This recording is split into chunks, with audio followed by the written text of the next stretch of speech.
រឿងមនុស្សខ្លួនផ្លែពោតនិងក្បាលផ្លែល្ពៅនាថ្ងៃមួយនៅចំការល្ពៅដ៏ស្ងប់ស្ងាត់មានខ្យល់បក់បោកនៅកណ្ដាលកសិដ្ឋានមានរឿងចម្លែកមួយកំពុងកើតឡើងមានផ្លែល្ពៅដ៏ធំមួយបានប្រេះបែកហាក់ដូចជាមានអ្វីមួយរៀបនឹងលេចចេញមកក្រោយមកផ្លែល្ពៅធំនោះបានប្រេះចំហបន្តិចម្ដ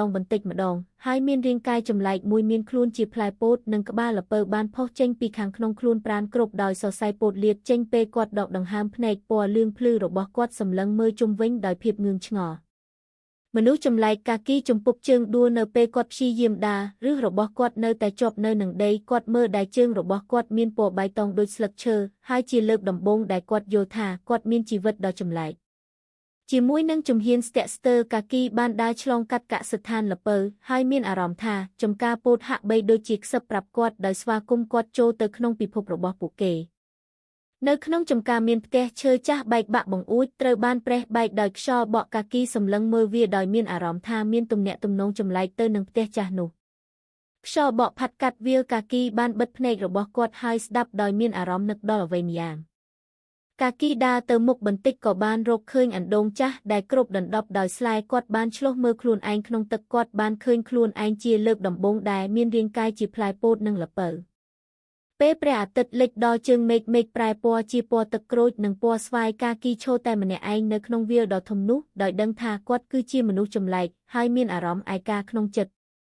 ព្រះច័ន្ទពេញវង្សបានរះឡើងខ្ពស់ពីលើចំការបញ្ចេញពន្លឺកាគីក្រឡេកមើលទៅព្រះច័ន្ទដោយឆ្ងល់ថាតើមានមនុស្សដទៃទៀតមានរូបរាងដូចគាត់ដែរទេនៅពេលគាត់ឈរក្នុងភាពស្ងប់ស្ងាត់នាពេលយប់មានសម្លេងចម្លែកបានបន្លឺឡើងពេញកសិដ្ឋានកាគីមានអារម្មណ៍ភ័យខ្លាចដោយដឹងថាពិភពលោកនេះពិតជាធំធេងនិងអាថ៌កំបាំងកាគីស្ទាក់ស្ទើរមួយសន្ទុះរួចក៏ចូលផ្ទះដោយក្លិនឈើចាស់និងធូលីកំរាលឥដ្ឋបានបាក់ស្រុតចុះខណៈដែលពន្លឺព្រះច័ន្ទចាំងតាមបង្អួចដែលបាក់បែកបញ្ចេញនូវគំរូដ៏ស្រស់ស្អាតនៅលើជញ្ជាំង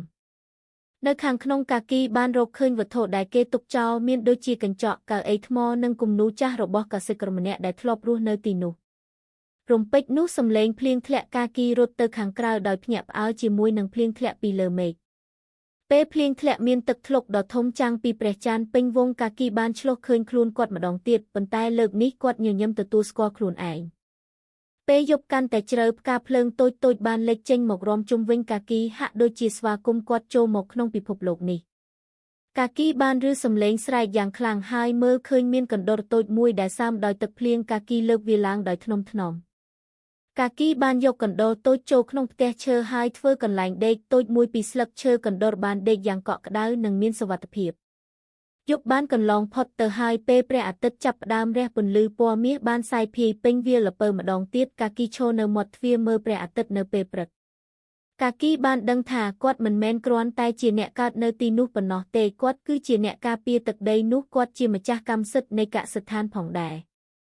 ជាមួយនឹងគោលបំណងថ្មីកាគីបានចាប់ផ្ដើមមើលថែកសិដ្ឋានគាត់ស្រោចទឹកល្ពៅយកស្លឹកស្ងួតចេញហើយធ្វើឲ្យប្រាកដថាអ្វីរីកចម្រើន